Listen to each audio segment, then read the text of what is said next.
Here's my audience. All right. Okay, I need to be professional. All right. Hi, everybody. Today I'm going to be talking about puppy mills and everything that you need to know about them. So, first, before we get started, I want you all to imagine living in a small cage, probably wire bottoms, only about the size of your body, barely enough for you to move around, living in your own feces, forced to give birth over and over and over again until you no longer can, and then you get trashed and disposed of or killed. So for many animals in the puppy mills, this they don't have to imagine because this is their everyday reality. So if pets are our family, why do we support these things without knowing and this abuse when we don't want to? So today we're going to be revealing the truth about puppy mills. Okay. So first, to understand why puppy mills are inhumane, we need to understand what they are. So, according to the Center for Shelter Dogs, which was last visited in November of 2012, any breeding facility in which puppies are produced primarily for profit and which keeps so many dogs that the physical and psychological needs of the breeding dogs and puppies are not met sufficiently to produce a reasonably decent quality of life for all of the animals. So that's the definition according to that animal shelter.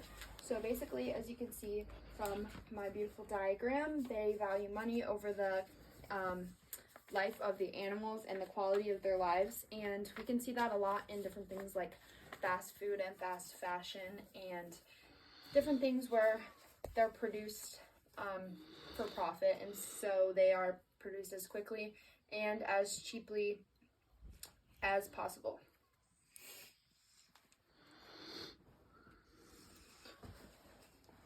So what exactly are the living conditions like? Like, why are they bad? So as you can see from these pictures, they are kept in these tiny cages. They're very dirty. A lot of times they have metal bottoms, which can lead to bumblefoot on the dog's paws. And with any open wound, they can get infections. Basically, they are kept in these sick conditions, and when you breed sick dogs with other sick dogs, you're going to make more sick dogs. And as you can see, like this one, they're often malnourished and just not taken care of in general.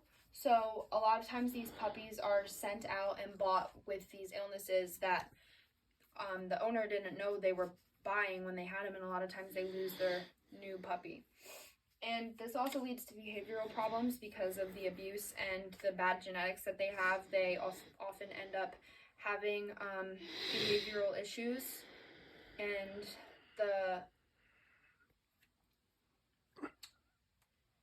so how does this happen?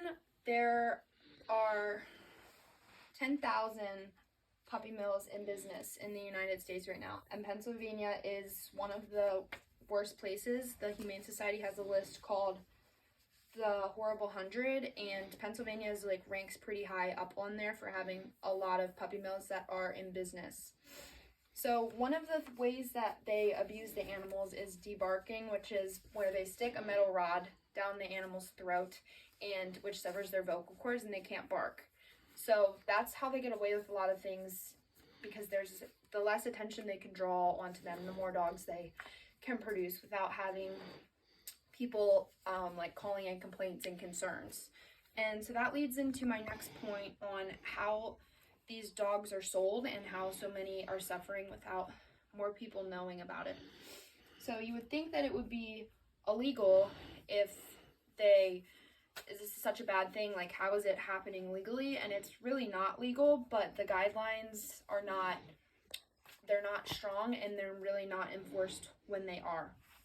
So the main buyer of these puppy mill puppies are pet stores. So you're not buying them directly from the puppy mill, which is why a lot of people don't think that they're supporting this, but they really are, because the puppy mill puppies are being sold at the pet store where they're cleaned up and they're they tell you that they're USDA approved, which isn't actually a thing. They have to be licensed, and the USDA does not have very many standards to give out their license. They pretty much will give it to anybody.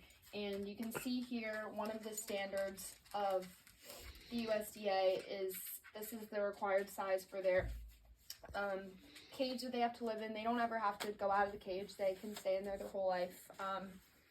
They never have to touch grass. So it's really not good.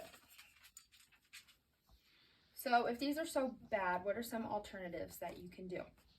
So the most important thing is to not buy from puppy mills, because a lot of people think that when you're buying it, you're saving the puppy. Like, all puppies need a home. And that is true. Puppies, they all do need a home eventually.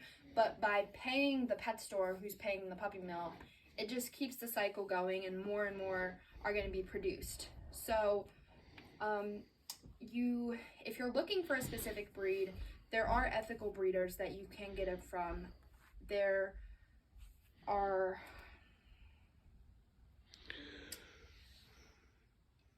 ethical breeders that you can get them from. I'm gonna have to cut that out. But one of the best things that you can do is to adopt an animal. So according to the Helping Hands Humane Society, which was last visited this year, 8 to 12 million animals are euthanized every year because there's not enough homes for all of the animals that are being produced, which is why you should not support the puppy mills in the first place. It's an endless cycle. To summarize, we learned about what puppy mills are, how they sell these puppies, how they get away with these things, and how you can help not support them. So I encourage everybody to think twice before buying from a pet store, and remember where the animals came from. And I hope you all are better informed on puppy mills and are now willing to educate your family and friends, people that are looking for puppies, to not support puppy mills, so we can help end this cycle of abuse. That is all. Thank you for coming to my speech. Maverick was very impressed.